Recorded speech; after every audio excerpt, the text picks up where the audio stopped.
àláfíà di Ògúnléyẹ màmá rere màmá àtàtà ká sọ̀rọ̀ ká bá bẹ́ẹ̀ ṣóun ní ìyá ọmọlúàbí ẹ kú iṣẹ́ takuntakun tẹ̀ ń ṣe fún lọ́síwájú Adéníran Ògúnsànyà College of Education màmá wa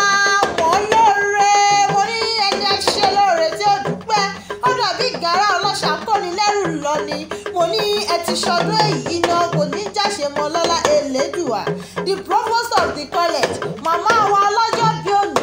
mo ní ọdọọdún làárọ̀ ogbó ọdọọdún làárọ̀ ọ̀sà ọdọọdún làárọ̀ ọmọbì lórí àtẹ ó ti wá ṣọdún èyí náà kò ní jáṣe mọ́ lọ́lá Elédùà màmá wa ọmọ Èkó aránisẹ́lẹ̀ gbẹlẹgbẹ́ ọmọ afẹ́jáyẹjá níbojú omi màmá wa the provost of the college ọdún èyí akórèdé o ire owó ire ọmọ ire àìkú tí ń ṣe bálẹ̀ ọ̀rọ̀ kàṣà jẹ́ tiẹ̀ tọmọtọmọ màmá wa mo ní o ti ṣọdún èyí náà ó ṣe mí ìtẹ̀bí tara lọ́lá Elédùà